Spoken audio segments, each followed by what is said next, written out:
Breaking news here. We're just getting new information after police opened fire on a shooting suspect in City Heights. The time right now, 6:29. I'm glad you're with us here. I'm Nada Iranpour. I'm Eric Connor. We just learned there were two scenes. An initial shooting on Polk Avenue around 11 o'clock last night. Then officers opened fire near the intersection of 41st Street and Whiteman Street. CBS 8's Regina Yarita is live at the scene with more on what authorities are now telling us. Regina? Yeah, that's correct, Eric, and I'm on the intersection of 41st Street and Whiteman Street where that second scene took place. This is an officer-involved shooting that happened last night, but police officers have been here since yesterday. This is in the middle of a residential area, so it does have neighbors pretty alarmed that there is still a lot of police presence. But I want to get to video of yesterday's scene. You can kind of see police officers right when they arrived on scene. You see police cars near that intersection where they were initially called. So according to the San Diego Sheriff's Department, reports came in around 11 p.m. Police say a male suspect shot a woman at the 4500 block of Polk Avenue. When officers arrived on scene, they found the victim with a minor wound to the forehead. The suspect had fled the scene by then. Shortly after, officers located that suspect in the 4000 block of Whiteman Street and attempted to make contact. Police say the suspect ran while reaching in his waistband. They say officers told him to stop, but he did not comply. Police then say the suspect turned towards the officers while continuing to reach into his waistband. They say officers gave the suspect multiple warnings.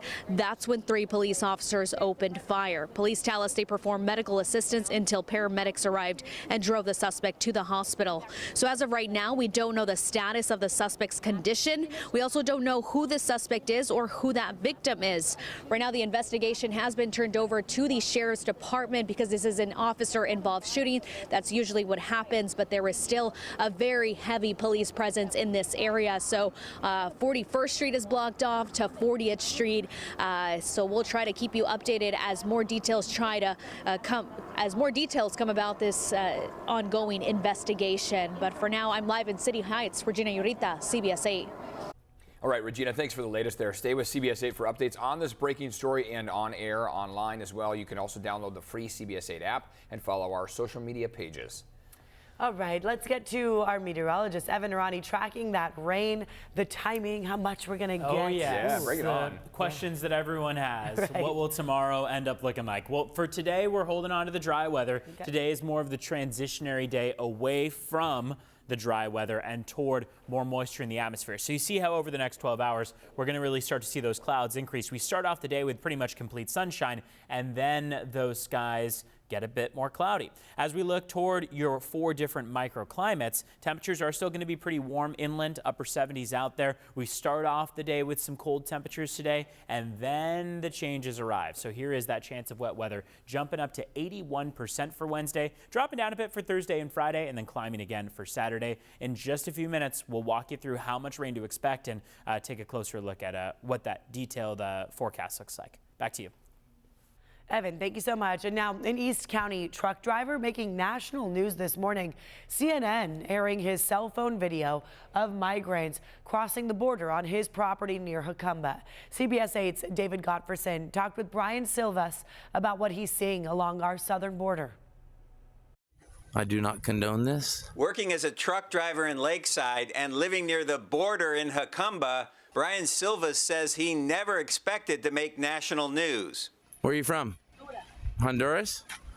Until a CNN reporter showed up at his door doing a story on immigration. CNN came out there and they talked to me and wanted to interview me. So I said, sure, yeah, come on. They stayed on the property and looked at, seen where they're coming through and everything. Silva's interview and border video are now posted on the CNN website. This country is about immigration and people coming here. My family immigrated here 14 generations ago. Silvas is glad his video is bringing awareness to the border situation near Jacumba. The border wall ends on his property, and that's where he says he's seen hundreds of migrants cross through a barbed wire fence since Title 42 expired in May. It's never been like this. I've been here 51 years. It's never been like this. Never, ever in my life. He says he's called the Border Patrol, but since it's private property, agents told him they can't do anything about it. I was told this from the Border Patrol and the sheriff, that we cannot stop them. So if they can't stop them and we can't stop them, then where are we at? If you want to see more of the interview with Silvis, we've posted a link at CBS8.com. David Gottfredson, CBS 8. This morning, a San Ysidro couple is suing Airbnb after they lost their child in a tragic accident on vacation. Esmeralda Garcia and her husband, Ricardo Collin, say the Airbnb they booked to Puerto Vallarta in 2021 did not have child safety features. Within 20 minutes of arriving at the family villa, their 2-year-old daughter had drowned in the swimming pool. She was airlifted to Rady Children's Hospital, but later died. I don't want this to be a circus, because it's not. You're talking to somebody that's a human being, and this pain hurts. And you're talking about my daughter here, and nothing's going to bring her back.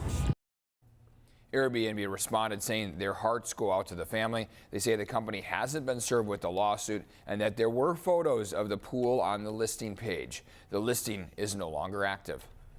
This morning, we are hearing from a woman who witnessed the second smash and grab shoplifting incident at Fashion Valley Mall in 2 weeks.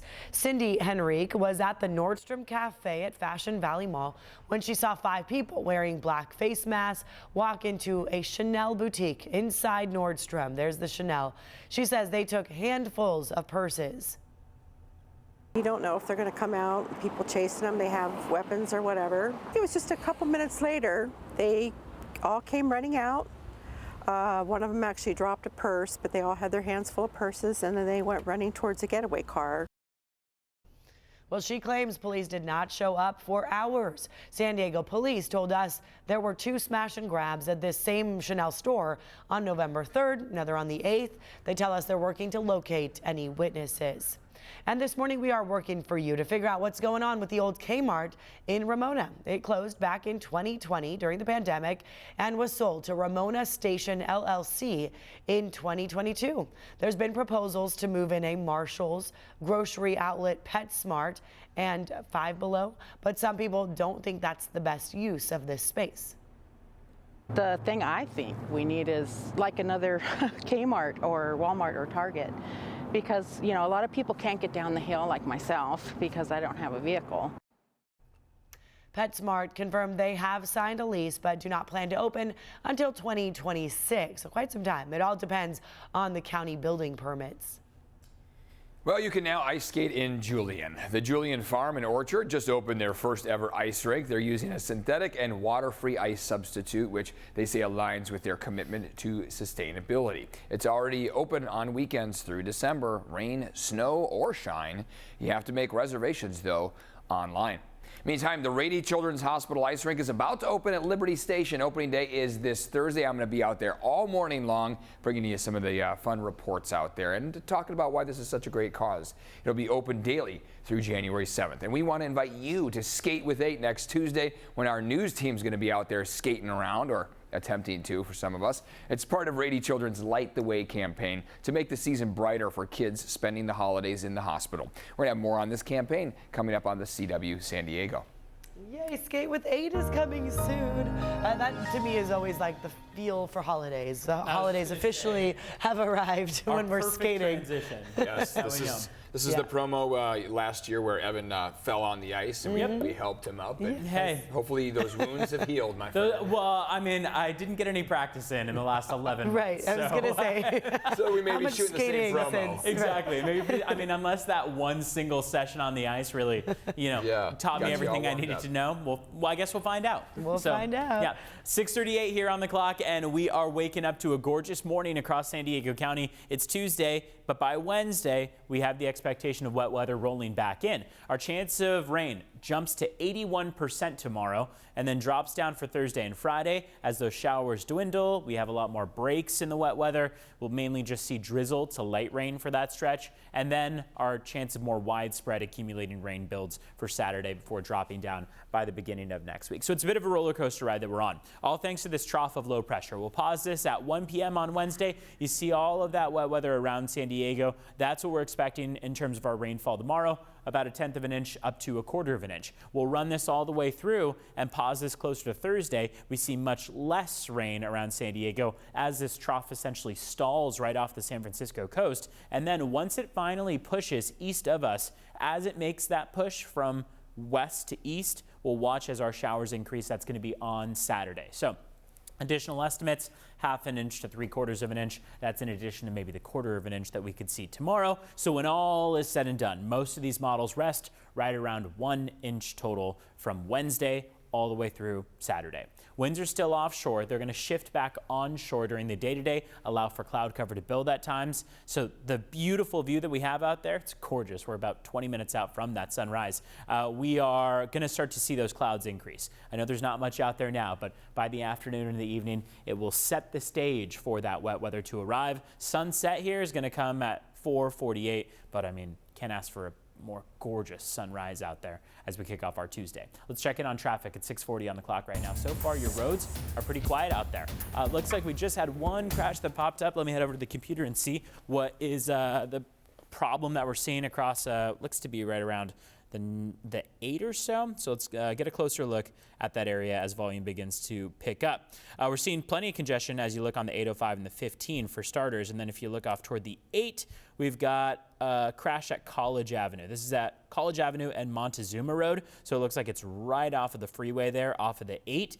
Could cause some congestion on that College Avenue on-ramp or off-ramp. We'll check in with CHP and with police as well, just to see what's causing delays in the area. Back to you.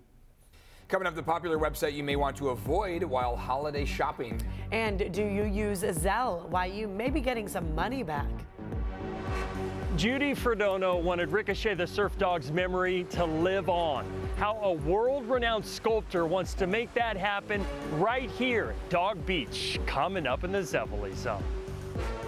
And as we go to break, we're taking a deep dive into the sewage crisis along the coast in the South Bay. Earth 8 cross-border contamination airs this Saturday, 4 p.m. here on CBS 8. We're going to look at the impacts the sewage from Mexico has on people's health, the economy, and why it's getting even worse.